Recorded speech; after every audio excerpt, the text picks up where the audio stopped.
సీఎంపై DSP ఫిర్యాదు, తిరుమల లడ్డు విషయంలో deputy CM Pawan, మంత్రి లోకేష్ పైన డిబేట్లతో మనసు గాయపడినట్టు వెల్లడి. ఎంత ఎటకారంగా రాశారో లోపల ఈ వార్తని. ఒక డీఎస్పీ స్థాయి అధికారి పోలీస్ స్టేషన్లో వెళ్ళి కంప్లైంట్ ఇస్తే వీళ్ళు దాన్ని చాలా ఎటకారంగా రాసినటువంటి వార్త ఒక్కసారి చూడండి. ఆయన డీఎస్పీ స్థాయి పోలీస్ అధికారి, పేరు దేవరకొండ నాగవర ప్రసాద్. ప్రస్తుతం మెడికల్ లీవ్లో ఉన్న ఆయన తిరుమల లడ్డు కల్తీ విషయంలో ఇటీవల జరుగుతున్న చర్చతో భక్తుల మనోభావాలు, విశ్వాసాలు దెబ్బతిన్నాయంట, బాధపడిపోయారు. ఆయనకి దెబ్బతిన్నాయంట, బాధపడిపోయారు. ప్రభుత్వం కూడా దీనిపై మాట్లాడటం, డిబేట్లు నిర్వహించడం ఆయనకు నచ్చలేదట.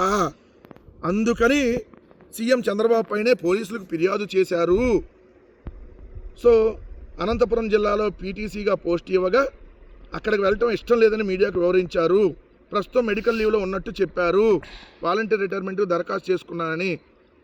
అసలు తిరుమల లడ్డూలో పంది కొవ్వు, గొడ్డు కొవ్వు, చేప నూనె, రసాయనాలు, బాత్రూంలో యాసిడ్ అని చెప్పి మనిషి పుట్టక పుట్టిన ఎవ్వడో మాట్లాడినటువంటి మాటలని సిగ్గు లేకుండా ముఖ్యమంత్రి స్థాయిలో ఉన్మాదిలాగా మాట్లాడి, ఉప ముఖ్యమంత్రి 1,00,000 లడ్డులు తయారు చేసి పంది కొవ్వుతో అయోధ్యకు పంపారని చెబితే 140 కోట్ల హిందువుల మనోభావాలు దెబ్బతింటే దాంట్లో ఒక పోలీస్ అధికారి వెళ్ళి కంప్లైంట్ చేస్తే మీకు అంత ఎటకారంగా ఉందా వార్త?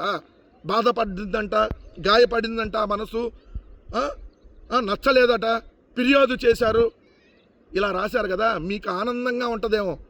పంది కొవ్వు అంటే ఆ ఆంధ్రజ్యోతి, ఆ ఈనాడుకి పంది కొవ్వు అంటే సమ్మగా ఉంటుందేమో, చక్కగా ఉంటుందేమో. ఎందుకంటే పంది కొవ్వు, గొడ్డు కొవ్వు తిని బతుకుతున్నారేమో మీరు.